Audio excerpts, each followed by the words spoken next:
Hello నమస్తే. ఏపీలో రాజకీయాలు చాలా వాడివేడిగా ఉన్నాయి. ప్రస్తుతం పార్టీల ఫిరాయింపులపైన నేతలందరూ దృష్టి పెట్టారు. వైసీపీకి సంబంధించినటువంటి రాజ్యసభ అలాగే మండలికి సంబంధించిన వాళ్ళందరినీ కూడా టీడీపీలోకి తీసుకునేందుకు టీడీపీ చాలా ప్రయత్నిస్తుంది. ఇప్పటికే కొంతమంది జగన్ గా లాయల్గా ఉన్నటువంటి మోపిదేవి లాంటి వాళ్ళు కానివ్వండి, అలాగే బీద మస్తాన్ మరికొంతమంది ఎమ్మెల్సీలు కూడా టీడీపీలో చేరడానికి సిద్ధమయ్యారు. దాంతో పాటు ఈవీఎంలకు సంబంధించిన వివాదాన్ని కూడా ఇంకా కంటిన్యూ అవుతూనే ఉంది. ఫార్మ్ 20కి సంబంధించి 17C సంబంధించిన వివాదాన్ని కూడా ఇంకా కొనసాగిస్తూనే ఉంది. అయితే నిన్న ఒక ఇన్సిడెంట్ జరిగింది. ఆ ఇన్సిడెంట్ సంబంధించి గర్ల్స్ హాస్టల్ లో ఏదైతే సీసీ కెమెరాలు పెట్టి వాళ్ళకి ప్రైవేట్ వీడియోస్ అన్నింటినీ కూడా కొంతమంది యువతలకు సంబంధించి వీడియోస్ ని కూడా సోషల్ మీడియా రిలీజ్ చేసినటువంటి సంఘటన ఉంది. ఆ తర్వాత దాని వెనకాల కూడా కొంతమంది రాజకీయ పార్టీకి సంబంధించిన నేతలు ఉన్నారంటే కూడా చెప్తూ వస్తున్నారు. సో ఏపీ తాజా రాజకీయాలపైన ఈ రోజు మనం మాట్లాడదాం. నాతో పాటు ఇంటర్వ్యూలో పార్టిసిపేట్ చేస్తున్నారు చింత ప్రదీప్ గారు. Hi sir. Hello, hi Ashok, how are you? Yeah sir, good sir. నిన్న మీరు చూస్తూనే ఉంటారు, ఈ తరచూ కంటిన్యూ జరుగుతున్నటువంటి అంశాలకు సంబంధించి ఈ ఈవీఎంల గొడవలకు సంబంధించి ఇంకా కంటిన్యూటీ జరుగుతూనే ఉంది. బాలినేని గారు కూడా నేను మళ్ళీ బయటకు వచ్చి సరే పార్టీ సపోర్ట్ చేసినా చేయకపోయినా నేను దాని మీద మాట్లాడతాను, పోరాడతానని చెప్పేసి ఆయన చెప్తున్నారు. ఫామ్ 20కి సంబంధించి వాళ్ళు ఫామ్ 20 అప్లోడ్ చేయట్లేదు, అలాగే 17Cకి సంబంధించి కూడా వాళ్ళు ఎందుకు ఇవ్వట్లేదు అనేటువంటి ఒక వాదన కూడా వినిపిస్తూ ఉంది. సో వీటన్నిటిని చూస్తుంటే ఎన్నికల కమిషన్ తప్పు చేసింది అనుకోవాలా, లేదంటే ఎన్నికల కమిషన్ భయపడుతుందా వాటన్నిటిని అప్లోడ్ చేయడానికి? ఎలక్షన్ కమిషన్ అన్నది స్వతంత్ర ప్రతిపత్తి కలిగిన ఒక రాజ్యాంగబద్ధమైన సంస్థ. We respect their activities and whatever we do, we have to respect the election commission. Election commission మంచిదే, కానీ ఎలక్షన్ కమిషన్ లో ఉన్న వాళ్ళు ఏవైనా అవకతవకలు చేశారా అంటే ఆస్కారం ఉంది. దాన్ని మనం ఎలక్షన్ కమిషన్ మీద ఆపాదించి దాని మీద బురద జల్లాల్సిన అవసరం అయితే లేదు. కానీ ఇక్కడ జరుగుతున్న విషయాలు చూస్తే అది నిజమే ఏమో అన్న అనుమానాలు ప్రతి ఒక్కరికి కలగక మానవు. మొన్నటికి మొన్న విజయనగరంలో మళ్ళీ మాక్ ఓటింగ్ పెట్టినప్పుడు వాళ్ళు క్లియర్ గా అడిగారు, 62% ఉండేది 99% ఎట్లయిందని. ఆ రోజు 12 గంటలు ఆ ఈవీఎం ను టెస్ట్ చేస్తే దాదాపు 12 నుంచి 14% బ్యాటరీ డౌన్ అయింది. ఏదైనా బ్యాటరీ డౌన్ అవుతుంది, డ్రైన్ అయింది. సో మాకు పాత వీవీప్యాట్లు చూపించండి, లేకపోతే సీసీ కెమెరాలు చూపించండి, మీరు భద్రపరిచిన స్టోర్ రూమ్ లో సీసీ కెమెరాలు చూపించండి అంటే అవి ఇంకా రాలేదు, మా దగ్గరికి రాలేదు, మేము చూపించమని చెప్పడం జరిగిందంట. సో వీవీప్యాట్ల గురించి ఎలక్షన్ కమిషన్ అంటే మన ఆంధ్రప్రదేశ్ ఎలక్టోరల్ కమిషన్ వాళ్ళు క్లారిఫికేషన్ ఇచ్చారు ట్విట్టర్లో. వీవీప్యాట్ ఉన్నాయి, మేమేం కాల్చలేదు, చించేయలేదు, ఇంకో సంవత్సరం దాకా కూడా పెడతాము అని. మరి ఉన్న ఈవీప్యాట్లను చూపించకుండా దాచిపెడుతున్నారంటేనే అనుమానాలకు అది తావిస్తుంది. ఇప్పుడు అనుమానాలు నివృత్తి చేయాల్సిన అవసరం అయితే ఎలక్షన్ కమిషన్ కు 200% ఉంది.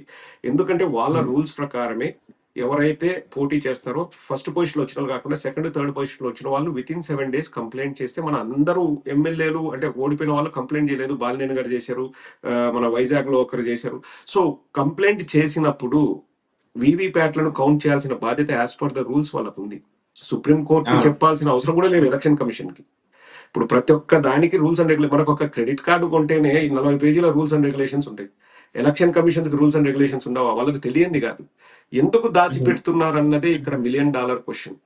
అండ్ ఖచ్చితంగా వాళ్ళు అనుమానాలను నివృత్తి చేయనంత వరకు ఈ అనుమానాలు బలపడుతూనే ఉంటాయి. ఇప్పుడు నేను మీడియాలో చూసినప్పుడు వాళ్ళు వీవీప్యాట్లు కౌంట్ చేయమన్నారు, సీసీటీవీ కెమెరా ఫుటేజ్ చూపించమన్నారు అన్నారు అనుకోండి, మీకు నాకు సామాన్యుడికి పల్లెల్లో అరుగుల మీద కూర్చున్న వాళ్ళకు కూడా అనుమానాలు కలుగుతాయి. ఎందుకు చూపించట్లేదు మీరు, ఏం తప్పేంటి, లేకపోతే నొప్పేంటి మీకు చూపించడానికి అని చెప్పేసి అడుగుతారు.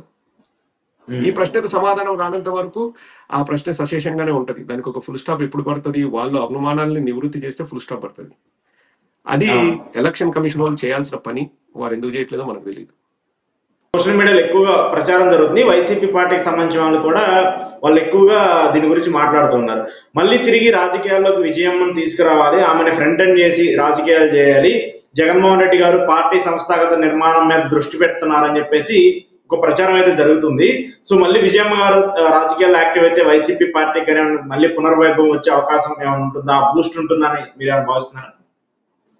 నాకు ఉన్న ఇన్ఫర్మేషన్ వరకు, అఫ్ కోర్స్ నాకు తెలియకుండా కూడా జరుగుతూ ఉండొచ్చు, కానీ నాకున్న ఇన్ఫర్మేషన్ వరకు అయితే అటువంటిది ఏం లేదండి. మా వైఎస్ఆర్ కాంగ్రెస్ పార్టీకి సంబంధించినంత వరకు ఎస్, విజయమ్మ గారు రాజశేఖర రెడ్డి గారి భార్య, జగన్మోహన్ రెడ్డి గారికి తల్లి, మా అందరికీ ప్రత్యేక గౌరవం విజయమ్మ గారు అంటే. We respect her a lot. అందరూ కూడా వైఎస్ఆర్ కాంగ్రెస్ పార్టీ కార్యకర్తలందరూ కూడా విజయమ్మ గారిని గుండెలో పెట్టుకొని చూసుకుంటారు, అందులో ఎటువంటి డౌట్ లేదు. మధ్య మధ్యలో చిన్న చిన్న అవాంఛనీయ సంఘటనలు జరిగి విజయమ్మ గారు కూతురికి సపోర్ట్ చేయాలా కొడుకుకి సపోర్ట్ చేయాలా అనే డైలమాలో ఏదో వీడియో రిలీజ్ చేసి షర్మిల గారికి ఓటేయమన్నా కూడా ప్రతి ఒక్క వైఎస్ఆర్ కాంగ్రెస్ పార్టీ కార్యకర్త సంయమనంతో ఏ ఒక్కరు కూడా, అఫ్ కోర్స్ షర్మిల గారి మీద విమర్శలు, రాజకీయంగా విమర్శలు అయితే చేశాం కానీ విజయమ్మ గారిని ఎవరు కూడా ఒక మాట కూడా అనలేదు. నేను కూడా ఏ రోజు కూడా విజయమ్మ గారు ఎందుకు ఇలా చేశారని నేను కూడా అనలేదు. అంటే అంత గౌరవం మాకు విజయమ్మ గారు అయితే. కానీ వైఎస్ఆర్ కాంగ్రెస్ పార్టీకి సంబంధించినంత వరకు కర్త కర్మక్రియ జగన్మోహన్ రెడ్డి గారు. జగన్మోహన్ రెడ్డి గారికి పార్టీని ఎలా రన్ చేయాలో తెలుసు, ఎలా పార్టీని పటిష్టపరచాలో తెలుసు, ఎలా కార్యకర్తలకు ధైర్యం చెప్పాలో తెలుసు. కాబట్టి జగన్మోహన్ రెడ్డి గారే మొత్తం అంతా నడుపుతారు, క్రియాశీలకంగా ఉంటారు, ప్రజల దగ్గరికి వెళ్తారు, కార్యకర్తల దగ్గరికి వెళ్తారు. ఈ రోజు కూడా బెంగళూరు నుంచి కడపకు వచ్చారు. కడప నుంచి వెళ్తూ కూడా కార్యకర్తలతోనే కలిసి ఎవరో ఒక పెద్ద ఆయన చనిపోతే వారి ఇంటికి వెళ్ళి పరామర్శించి ప్రజలతో మాట్లాడి ఆయన 24/7 ప్రజల్లో ఉండడానికి ట్రై చేస్తారు. ఇంకా భవిష్యత్తులో మనకు 4.5 సంవత్సరాలు ఇంకా ఉంది, ఆల్మోస్ట్ 4 years 8-9 months ఉంది. సో ప్రతి ఒక్కరిని కలుస్తారు, అందరినీ ఉత్తేజపరుస్తారు. అండ్ తప్పకుండా ఓడిపోయాము అంటే ఎక్కడ తప్పులు జరిగాయన్నది బేరీజు వేసుకొని వాటిని అధిగమిస్తూ మళ్ళీ మేము సంస్థాగతంగా చాలా బలంగా, ఆల్రెడీ మేము బలంగానే ఉన్నాము. చేసిన 1-2 చిన్న తప్పుల్ని మేము సరిదిద్దుకొని ముందుకెళ్తాం. బట్ నాకు తెలిసినంత వరకు అండి, మేబీ నాకు తెలియకోకుండా ఇంక మీరు ఎక్కడ విన్నారో నాకు తెలియదు కానీ విజయమ్మ గారు అయితే క్రియాశీలకంగా వారు వచ్చి మరీ యాక్టివ్గా ఉంటారని అయితే నేను అనుకోవట్లేదు. ఆమె రోల్ అంటే ఆమె ప్రజెన్స్ చేసి అంటే ఆమె కూడా ఒక పార్టీలో ఆమెకంటూ ఒక బాధ్యత ఇవ్వాలనేది కూడా వస్తున్నటువంటి ఒక వినికిడి. నాకు తెలిసి విజయమ్మ గారికి ఎవరో వెళ్ళి ప్రత్యేకంగా మీరు రోల్ తీసుకోండి, మీరు ఇలా ఉండి అని చెప్పాల్సిన అవసరం లేదు. సొంతంగా అది జగన్మోహన్ రెడ్డి గారి పార్టీ అంటే విజయమ్మ గారికి కూడా బాధ్యత ఉంది. అండ్ ఇక్కడ ప్రాబ్లం ఎక్కడొస్తుందంటే ఓపెన్ గానే చెప్తున్నాను, వారు వచ్చేసి యాక్టివ్ గా ఉంటే వారి కూతురైన షర్మిల గారు ఒప్పుకుంటారా లేదా అన్నది కూడా ఒక క్వశ్చన్ మార్క్. ఓకే. సో ఆమెకు పాపం, ఆమెకు అంటే విజయమ్మ గారికి ఉండాల్సిన ఇబ్బందులు వారికి ఉన్నాయి. ఇప్పుడు ఎందుకంటే నేను చెప్పేది కుటుంబ ప్రాబ్లమ్స్ కూడా కాదు. ఇప్పుడు షర్మిల గారు కాంగ్రెస్ కి అధ్యక్షురాలు ఆంధ్రప్రదేశ్ లో. సో విజయమ్మ గారికి ఆమెకున్న ఆబ్లిగేషన్స్ ఆమెకున్నాయి. సో విజయమ్మ గారు రాకపోయినా వచ్చినా వారి బ్లెస్సింగ్స్ అయితే వైఎస్ఆర్ కాంగ్రెస్ పార్టీకి ఎల్లవేళలా ఉంటాయి. కొడుకు బాగుండాలని ఏ తల్లైనా కోరుకుంటుంది. అండ్ విజయమ్మ గారు ఎంతో మందిని చేరదీశారు. రాజశేఖర రెడ్డి గారు కానీ విజయమ్మ గారు కానీ. ఆమె రాష్ట్రంలో ఉన్న వైఎస్ఆర్ కాంగ్రెస్ పార్టీ కార్యకర్తలందరికీ కూడా ఒక పెద్దమ్మ లాంటి వారు. సో వారి బ్లెస్సింగ్స్ ఎప్పుడు మాకుంటాయి. వారు క్రియాశీలకంగా ఉన్నా లేకపోయినా we always feel that Vijayamma గారి బ్లెస్సింగ్స్ అయితే మాకు ఉంటాయి. Okay sir, thank you sir, thank you very much, thanks for your valuable. Thank you Ashok. Thank you ప్రజా చైతన్యం ఆడియన్స్ కూడా thank you. Thank you sir. వైసీపీకి సంబంధించిన నేతలందరూ కూడా వరుసగా రాజీనామాలు చేస్తున్నారు. జగన్మోహన్ రెడ్డికి చాలా లాయల్ గా ఉన్నటువంటి వ్యక్తులు, ఆయన నమ్మినటువంటి వ్యక్తులు, వాళ్ళందరూ ఇప్పుడు రాజీనామాలు చేసి టీడీపీలోకి వెళ్తున్నారు. వెళ్తూ కూడా కొన్ని విమర్శలు చేస్తున్నారు. వీటన్నిటిని చూస్తుంటే మీరు ఏం చెప్తారు? వెళ్తే వెళ్ళనివ్వండి, అది వారి విజ్ఞతకే వదిలేస్తాం. కానీ ఒక మాట మాత్రం నేను ఒప్పుకొని, వారు లాయల్ గా ఉన్నారన్న మాట మాత్రం నేను ఒప్పుకొని. ఇప్పుడు లాయల్ గా ఉంటే వాళ్ళు మా పార్టీలో కొనసాగాలి, యాజ్ సింపుల్ యాజ్ దట్. ఇంకా వెళ్ళిపోయిన తర్వాత లాయల్టీల గురించి మాట్లాడడం అన్నది అది మూర్ఖత్వం. ఒక చక్కటి ఉదాహరణ చెప్తాను మీకు. ఇప్పుడు ఒక భర్త చనిపోతే భార్య వారం రోజులు విపరీతంగా ఏడ్చి 8వ రోజే పెద్ద కర్మ కాకముందే ఇంకొకరిని పెళ్లి చేసుకుంటే అటువంటి వారిని ఏమంటారు? ఈవిడే వాళ్ళ భర్తను చంపేసిందేమో అన్న అనుమానాలు ఎవరికైనా కలుగుతాయి. సో ఇక్కడ పార్టీ అన్నది అధినాయకులు వారు నిర్ణయాలు తీసుకున్న పార్టీ అన్నది సమిష్టి కృషితోనే పార్టీ గెలవడం అన్నది కానీ ఓడిపోవడం అన్నది కానీ జరుగుతుంది. ప్రతి ఒక్కరూ బాధ్యత తీసుకొని బాధ్యత వహించాలి. గెలిచినప్పుడేమో మా గొప్ప అని చెప్పేసి, ఓడిపోయినప్పుడు నాకు సంబంధం లేదు, మా నాయకుడిదే తప్పు అన్నట్లు వాళ్ళు బిహేవ్ చేయడం అది మంచి పద్ధతి కాదు. కొందరు ఈ రోజు వచ్చేసి నాకు అన్యాయం జరిగింది, నాకు ఇప్పుడు మోపిదేవి గారే అంటున్నారు నాకు ఎమ్మెల్యే సీట్ ఇవ్వలేదు కాబట్టి నేను వెళ్ళాను, అప్పుడే అనుకున్నాను కానీ అప్పుడు పోతే బాగుండదని చెప్పేసి ఇప్పుడు వస్తున్నాను అది అని మాటలు చెప్తున్నారు. కానీ గతంలో ఒకసారి గుర్తు చేసుకుంటే వారు కూడా ఓడిపోయినా కూడా మంత్రిని చేశారు, తర్వాత రాజ్యసభ ఎంపీని చేశారు. వారు గత 2 సార్లు కూడా ఓడిపోయారు. మరేం గెలిచిన దాఖలాలు లేవు. ఎప్పుడో రాజశేఖర రెడ్డి గారు ఉన్నప్పుడు గెలిచారు అంతే. తర్వాత 2 సార్లు కూడా ఓడిపోయారు. కానీ ఓడిపోయినా వారికి ఇచ్చారు. సమీకరణాల్లో భాగంగా ఏది చేస్తే బాగుంటుందో, పార్టీకి బాగుంటుందని మనం చెప్పినప్పుడు వారు అర్థం చేసుకొని అధినాయకుడి వారి మాటల్ని గౌరవించి వారు ఉంటే బాగుంటుంది తప్పితే పాత నీరు పోతే కొత్త నీరు వస్తుంది. అందులో ఎటువంటి ఇబ్బంది లేదు.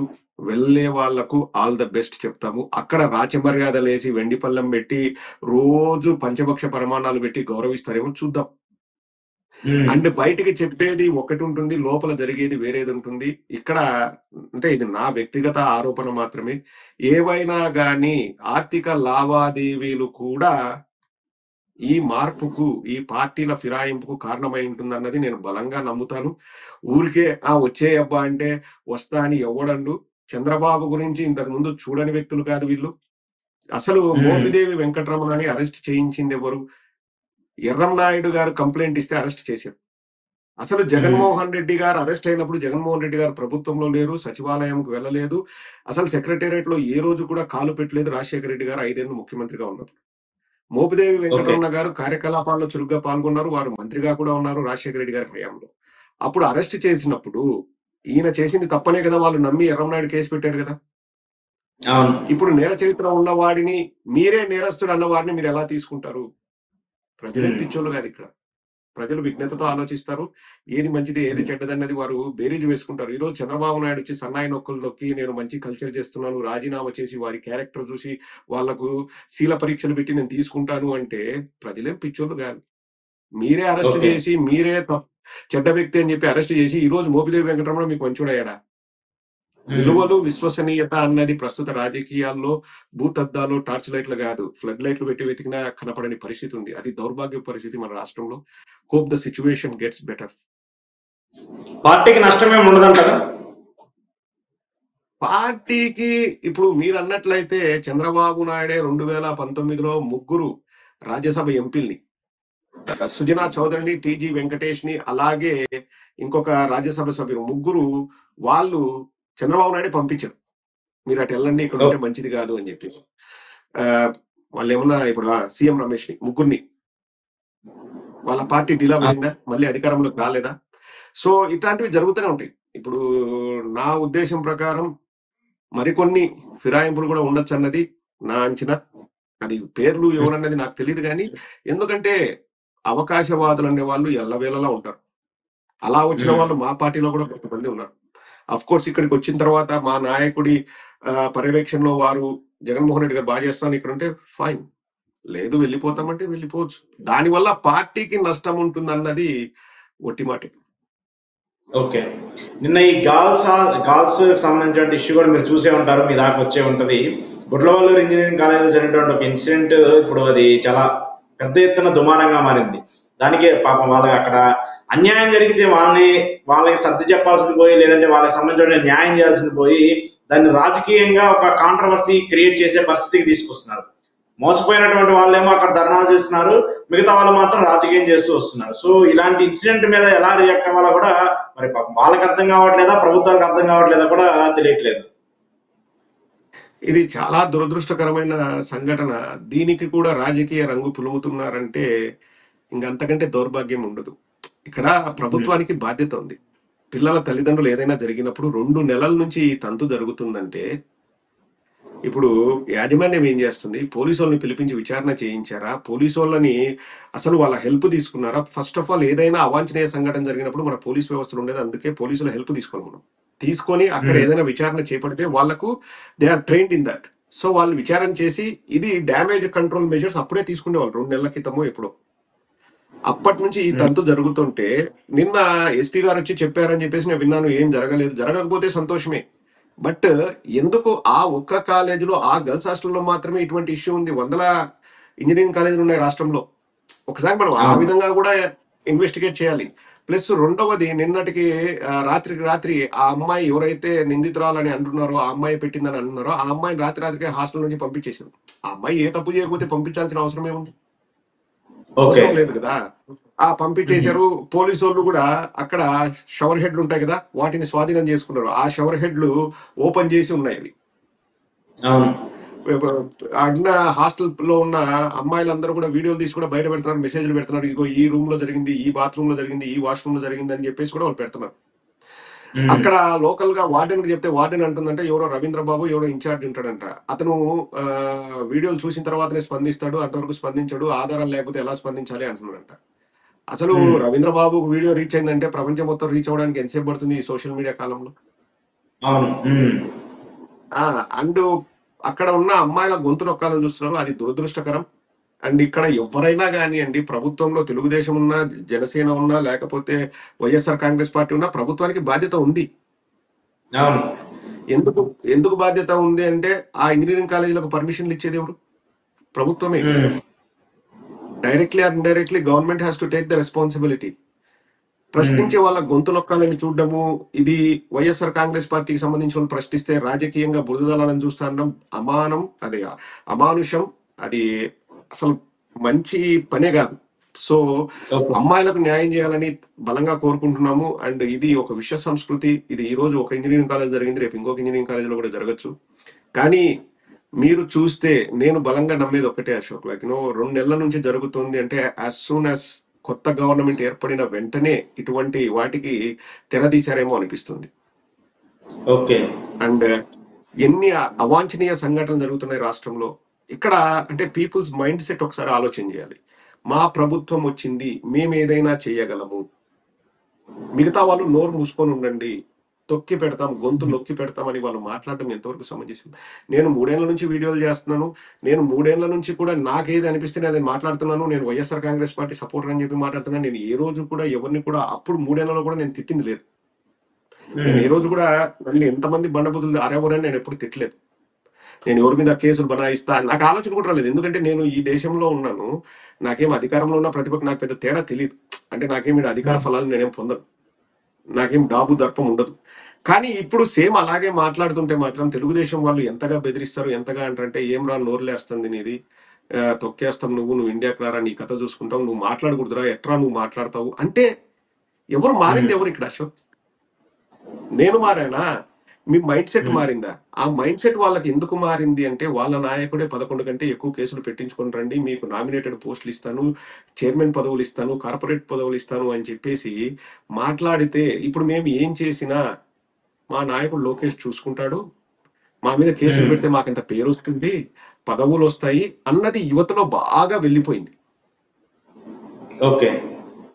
అది ఇటువంటి దారుణాలు అన్నిటికీ కారణం అదే అన్నది నేను స్ట్రాంగ్ గా ఫీల్ అవుతాను. ఎందుకంటే మైండ్ సెట్ చేంజ్ అయిపోయింది. ఎలక్షన్ అయిపోతేనే, ప్రభుత్వం మారుతానే మనం ఎవరు నోరు తెరవకూడదంట. తెరిస్తే, ఏం రా నువ్వు నోరు తెరుస్తున్నావు, అప్పుడంటే ఓకే రా, ఇప్పుడు మా ప్రభుత్వం రా, నువ్వెందుకు రా మాట్లాడుతున్నావు, నీ గొంతు నొక్కుతాం రా, నిన్ను అరెస్ట్ చేస్తాం రా, నిన్ను తొక్కుతాం రా అంటే, ఎవడు ఆడ అధికారంలో లేకపోతే ప్రభుత్వంలోనే పెద్దలు కాదనేది సామాన్య ప్రజలు అంటున్నారు. అంటే తెలుగుదేశం సపోర్టర్స్, వాళ్ళకి ఆ ధైర్యం ఎక్కడి నుంచి వస్తుంది? 11 కంటే ఎక్కువ కేసులు పెట్టించుకొని నా దగ్గరికి రా, నీకు నామినేటెడ్ పోస్ట్ అంటే ఇంక వాడు ఏదైనా చేస్తాడు.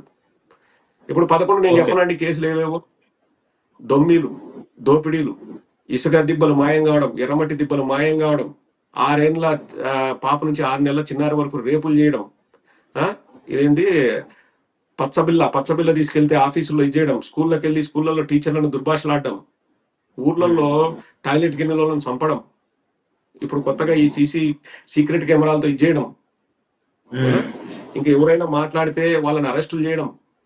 సరిపోలే 11 అయ్యేయండి, అవ్వలేదా? సో ఈ 11 కంటే ఇంకా ఎక్కువ కొత్తగా ఏమైనా సృష్టించుకొని వాళ్ళు కూడా వెళ్తే, లోకేష్ వాళ్లకు సన్మానం చేసి వాళ్ళకు నామినేటెడ్ పోస్టులు, చైర్మన్ పోస్టులు ఇవన్నీ ఇస్తాడంట. ఓకే. ఏంటి ఇప్పుడు మీ సోషల్ మీడియాలో మీ controversy, mega fans Sai Dharam Tej సంబంధించి మీరేదో అన్నారని ఆయన ఏదో అన్నారు, మీది ఈ కాంట్రవర్సీ మొత్తం చర్చనీయాంశంగా మారింది. అది సేఫ్ హ్యాండ్స్ అన్నది బాగా వెళ్ళింది. తణుకులో ఒక అన్నా క్యాంటీన్ లో వాటర్, కలుషితమైన నీటిలో ప్లేట్లను కడుగుతున్నారని చెప్పేసి అక్కడున్న లోకల్ గా ఉన్న సోదరుడు ఎవరో మనకు తెలియదు, ఆ వీడియో రిలీజ్ చేసి, అది యాక్చువల్ గా జరిగిన దానికంటే 3 రోజుల ముందు, అంటే జరిగిన 3 రోజుల తర్వాత రిలీజ్ అయింది ఆ వీడియో, బయటకు వచ్చింది. ఆ జరిగితే దాన్ని నేను పోస్ట్ చేసి, సాయి ధరమ్ తేజ్ నేను ట్యాగ్ చేసి, ఆయన ఏమన్నాడు, ఎలక్షన్ రోజు రిజల్ట్ వస్తేనే అదే జూన్ 4వ తేదీ AP is in safe hands అన్నాడు.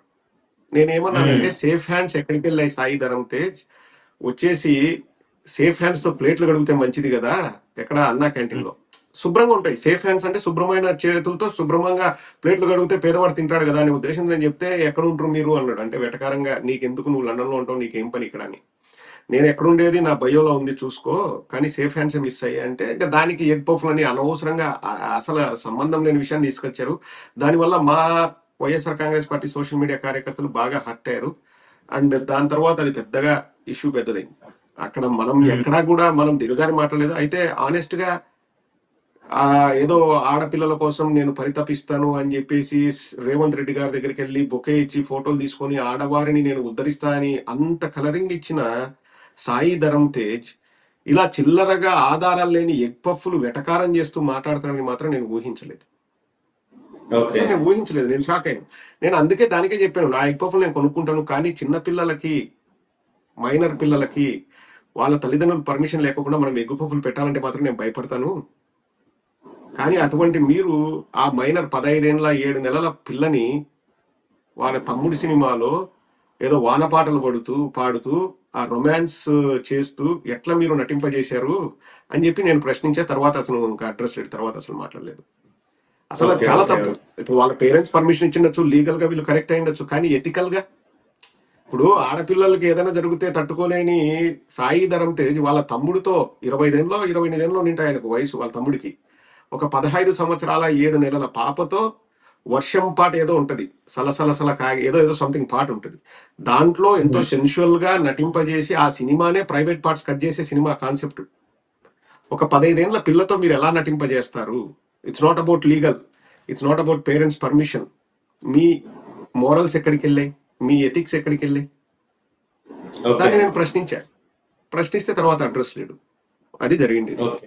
సో ఇప్పుడు మార్గదర్శి అంశానికి సంబంధించి మీరు చూసే ఉంటారు, మార్గదర్శి సంబంధించిన కేసులన్నింటినీ ఎత్తుని తీసుకోవాలని చెప్పేసి ఏపీ సిఐడి కోర్టుకు వెళ్ళింది. దానికి సంబంధించి కూడా అప్పీల్ అన్నింటినీ కూడా వెనక్కి తీసుకుంది. సో ఇప్పుడు ఏంటి, ఆ కేసుని ముగిసినట్టేనా? ఆ కేసుని 5 ఏళ్ళు మాట్లాడే పరిస్థితి ఉండదు అంటారు? ఇది నెవర్ ఎండింగ్ స్టోరీ అశోక్. మార్గదర్శి అనేది నా చిన్నప్పటి నుంచి, అంటే దాదాపు 2005 నుంచి చూస్తున్నాం. నాకు అంటే 20-21 ఏళ్ళ వయసు నుంచి చూస్తున్నాం దాన్ని.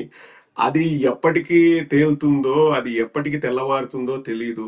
ఆ అన్డివైడెడ్ హిందూ ఫ్యామిలీస్ అని చెప్తారు, యుహెచ్ఎఫ్ దాని ద్వారా చేశారు, అది చేయకూడదు, ఇల్లీగల్ అన్నది అందరికీ తెలుసు. దానికి వారు చెప్పే సమాధానం ఏంది? ఎవరైనా నష్టపోవడమా నష్టపోకపోవడమా అనేది తర్వాత విషయం. నువ్వు ఎలా దాన్ని ఫాలో అవుతావు? అది ఆర్బీఐ రూల్స్ ప్రకారం అది ఇల్లీగల్ అయినప్పుడు నువ్వు ఎలా ఫాలో అవుతావు అన్నది ప్రశ్న. ఇక్కడ చెప్తున్నాం కదండి, అవి నడుస్తూనే ఉంటాయి. అది ఇంకా వాపస్ తీసుకున్నారా లేదా అన్న దాన్ని కూడా నేను కొంచెం పెద్దగా పట్టించుకోలేదు. ఎందుకంటే ఎవరైతే మెయిన్ వ్యక్తి ఉన్నారో ఆయనే చనిపోయారు. ఇప్పుడు రామోజీరావు గారు కాలం చేశారు. అంటే ప్రజలకు సంబంధించి దాదాపు 2000 కోట్ల రూపాయలకు సంబంధించినటువంటి చందాదారులకు సంబంధించినటువంటి ఆస్తులు అవి. తప్పకుండా ప్రజలకు న్యాయం జరగాలని మాత్రం బలంగా కోరుకుంటాము. అది ఏ విధంగా జరుగుతుందన్నది ఇంకా వాళ్ళు పెద్దలు వాళ్ళే నిర్ణయిస్తారు. ఎందుకంటే మ్యాటర్ కోర్టులో ఉన్నప్పుడు the matter is sub జుడిస్ and it's up to them how they want to decide it and how the poor people will be benefited అనేది ఇంకా వాళ్ళ పెద్దల చేతిలో ఉంటుంది. ఓకే. సో ఇప్పుడు ఇంకొక ఇష్యూ నడుస్తుంది ఏపీలో, పోలీస్ వర్సెస్ ప్రభుత్వం. ఇక్కడ పోలీస్ వర్సెస్ ప్రభుత్వం ఏమైపోయిందంటే, గతంలో జగన్మోహన్ రెడ్డికి సంబంధించి ఆయన కొంచెం ప్రధానంగా కొంతమందిని ఎన్నుకొని ఆయా శాఖలకు సంబంధించి వాళ్ళకి ఆ బాధ్యతలు అప్పచెప్పారు. సో ఇప్పుడు వచ్చినటువంటి ప్రభుత్వం వాళ్ళందరినీ జగన్ ఐపీఎస్లుగా ముద్ర వేస్తమో, లేదంటే జగన్ సంబంధించిన మనుషులు అనుకోవడమో, లేకపోతే ఏంటో వాళ్ళ మీద ఇల్లీగల్ గా వాళ్ళు ఏదో తప్పు చేశారని, తప్పు చేస్తే మేబీ లీగల్ గా ఎలాంటి చర్యలు తీసుకోవాలి వాళ్ళు తీసుకోవాలి. కానీ ఇప్పుడు వాళ్ళందరినీ పక్కన పెట్టేయడము, వివిధ కేసులకు సంబంధించి వాళ్ళు ఈ కేసుతో వాళ్ళకి సంబంధం ఉంది, లేదంటే మొన్న ఒక ఇష్యూ బాగా నడుస్తుంది ఒక హీరోయిన్ కి సంబంధించి, ఆ హీరోయిన్ కి సంబంధించి ఈ 5 ఐపీఎస్లు ఈ హీరోయిన్ కి సంబంధించి ఉన్నారు, లేదంటే ఆ వైసీపీ ప్రభుత్వానికి చెందినటువంటి ఒక పెద్ద వ్యక్తి చెప్తే వీళ్ళందరూ ఇలా చేశారని చెప్పేసి పోలీసులకు సంబంధించి వర్సెస్ ప్రభుత్వంగా మారినటువంటి ఈ తరుణంలో రాజకీయాల్లో పోలీసులు ఇబ్బంది పడి నలిగిపోతున్నారా లేదా అనేది ఒక ప్రస్తావన. ఫస్ట్ ఒక క్వశ్చన్ మిమ్మల్ని అడుగుతున్నాను, ఆ హీరోయిన్ ఏ సినిమాలో నటించింది? ఎన్ని సినిమాలు సూపర్ హిట్ అయినాయి? ఎన్ని ఫిల్మ్ఫేర్ అవార్డులు వచ్చినాయి? ఎన్ని నేషనల్ అవార్డు? ఆ అమ్మాయి మీకు తెలుసా ఇంతకు ముందు? లేదు, ఆమె ఒక క్యారెక్టర్ ఆర్టిస్ట్ అనమాట. వాట్ ఎవర్ ఇట్ ఈస్, మీరు పేరైనా విన్నారా? నేను ఎందుకు అడుగుతున్నాను అంటే, నేను 2 రోజుల క్రితం పేరు ఫస్ట్ టైం విన్నాను, ఫోటో ఫస్ట్ టైం చూశాను. అంటే మేము కూడా కొత్తగానే వింటాం. అంటే ఆమె అంత పాపులర్ పర్సనాలిటీ కాదు, చిన్న క్యారెక్టర్లు చేసింది. అఫ్ కోర్స్ చిన్న క్యారెక్టర్ చేసినా we respect them, that's a different thing. కానీ ఒక వ్యక్తికి ఏదైనా జరిగితే దాని మీద సాక్షాత్తు ముఖ్యమంత్రికి ఎందుకంత ఇంట్రెస్ట్ అన్నది నాకు ఇప్పటికీ అర్థం కాని విషయం. అంత ఇంట్రెస్ట్ ఉమ్, ఎందుకు చూపిస్తున్నారు ముఖ్యమంత్రి స్థాయి వ్యక్తి? ఎందుకు అంత కలగజేసుకొని ఆమె హీరోయిన్? నిన్న ఏదో ఒక మీటింగ్ లో వన మహోత్సవం ఏదో చిన్నపిల్లలు ముందరుంటే వాళ్ళతో కూడా మీరు చూసారా, ఆమె హీరోయిన్ గా చేసింది, ఆమెకు అన్యాయం చేశారు, ఫోర్జరీ సంతకాలు పెట్టించుకున్నారు, ఆమెను ఇబ్బంది పెట్టారు, పోలీసులు ఇలా చేస్తే రక్షణ ఎలా ఉంటుందని మాట్లాడడము అంటే ఏంటి? ఆమె తరపున వకాల్తా పుచ్చుకొని తీర్పునిచ్చేశారు చంద్రబాబు నాయుడు గారు, ఆమె రైటు పోలీసులు తప్పని. ఎంత దారుణం అసలు. ఇప్పుడు సామాన్యులో మీరో నేనో అరుగుల మీద కూర్చున్న పల్లెల్లో కూర్చున్న వాళ్ళు మాట్లాడుకుంటుంటే అందులో అర్థం ఉంది, కానీ సాక్షాత్తు ముఖ్యమంత్రిగా ఉండే ఒక ముఖ్యమంత్రి స్థాయి వ్యక్తి అక్కడ విచారణ జరుగుతుంటే విచారణను ప్రభావితం చేసేలాగా బయటకు వచ్చేసి ఏం పేరు కాదంబరి జత్వాని, ఆ అమ్మాయిదే కరెక్ట్ పోలీసులది తప్పని ఎలా వకాల్తా పుచ్చుకొని మాట్లాడతారన్నది నాకు అర్థం కావట్లేదు. దీని వెనుక ఏదో కుట్ర దాగి ఉంది, ప్రతీకారం తీర్చుకోవాలనే ఉద్దేశంతోనే అసలు ఏదో ఆమెను తీసుకొచ్చి 3 రోజులు డిబేట్లలో కూర్చోబెట్టి ఓ పెద్ద చేసేసి.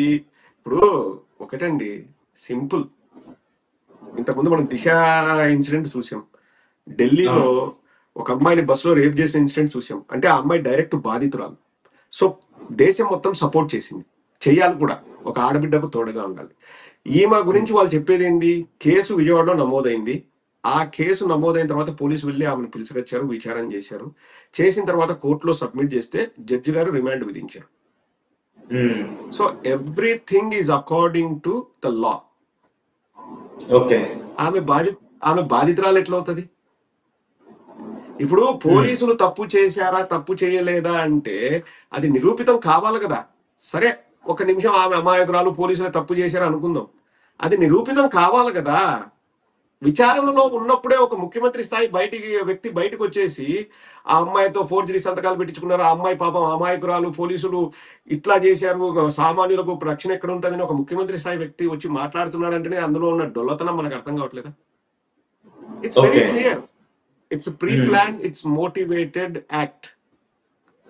ఇప్పుడు ఉమ్, ఇటువంటి బాధితురాల్లో తప్పు ఒప్పు జరిగింది అనేది నిర్ణయించాల్సింది ఎవరు అశోక్?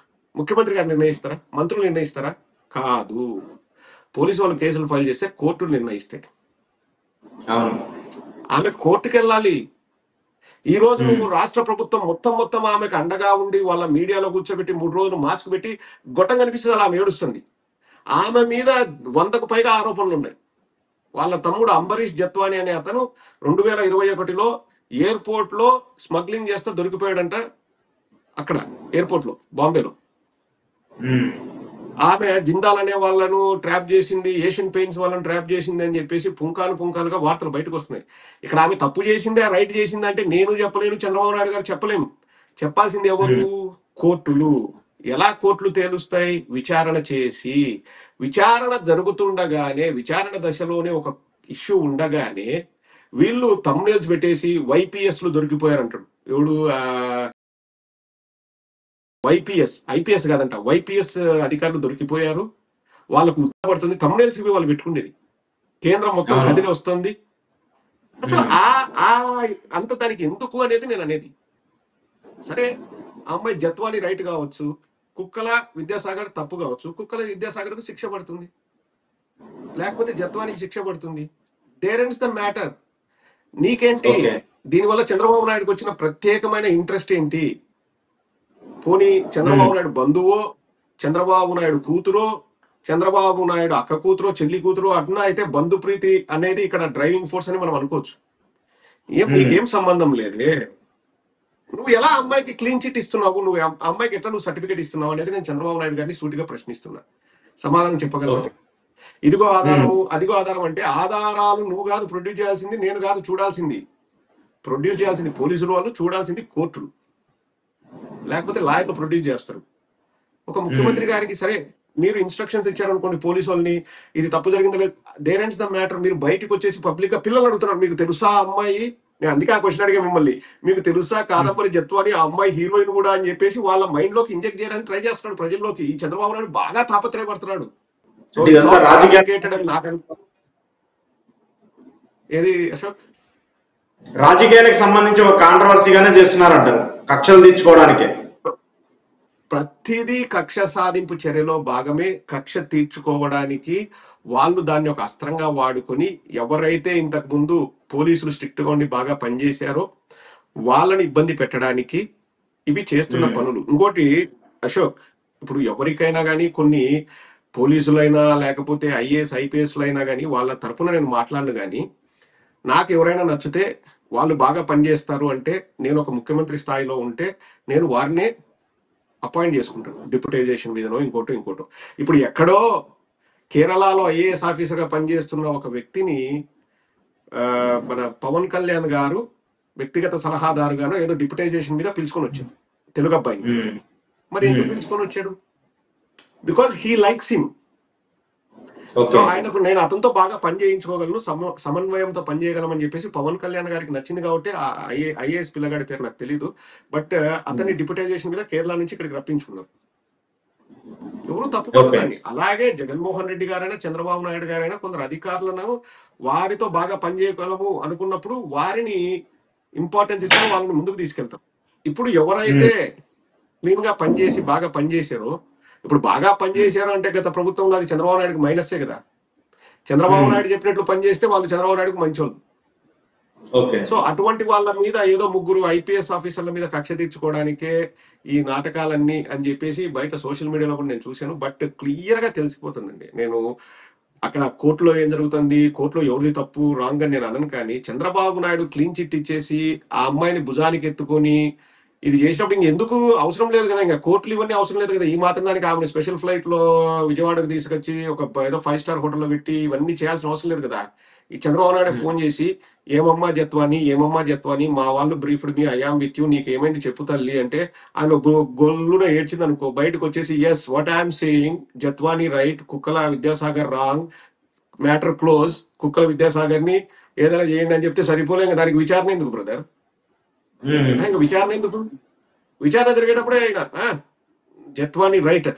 పైగా ఆ కుక్కల విద్యాసాగర్ అనే వాడిని వైఎస్ఆర్ కాంగ్రెస్ పార్టీ అని చెప్పేసి నమ్మించడానికి వాళ్ళు పడుతున్న తాపత్రయం చూస్తే, అతను 2014లో వాళ్ళ ఫాదర్ చనిపోతే అతను పెనమలూరు టికెట్ తీసుకున్నాడు, వైఎస్ఆర్ కాంగ్రెస్ పార్టీ తరఫున ఓడిపోయాడు. తర్వాత అసలు ఎటువంటి ఒక చిన్న కార్యక్రమం కూడా వైఎస్ఆర్ కాంగ్రెస్ పార్టీ జెండా మోసి అతను చేయలేదు. అతనే క్లియర్ గా బయటకు వచ్చి చెప్తున్నాడు నాకు రాజకీయంగా ఎటువంటి అఫిలియేషన్ లేదు. నాకు రాజకీయంగా అఫిలియేషన్ లేదని ఆయన అన్నా కానీ కాదు నువ్వు వైఎస్ఆర్సీపీ వాడు అన్నారంటే ఇంకా దానికి ఏమన్నా చెప్పండి, దానికి ఒక సమాధానం ఉంటుంది, దానికి మందు ఉండదు. అది పిచ్చి అనుకుని కూరుకోవాలంతే. అది వాళ్ళు చేస్తున్న ప్రయత్నం క్లియర్ గా ప్రజలకు అర్థమైపోతుంది. ఇప్పుడు ఆ అమ్మాయికి నిజంగా బాధ ఉంటే బాధపడాల్సిన చంద్రబాబు నాయుడు కాదు, ఇన్స్ట్రక్షన్స్ ఇచ్చి పోలీసు వాళ్ళకి చెప్తే పోలీసు వాళ్ళు విచారణ చేసి కోర్టుకు సబ్మిట్ చేస్తే కోర్టు వాళ్ళు నిర్ణయం తీసుకుంటారు. Let that process happen. అంత లోపల నీకు వచ్చిన తొందర ఎందుకు అన్నది నేను చంద్రబాబు నాయుడు గారిని ప్రశ్నిస్తున్నా.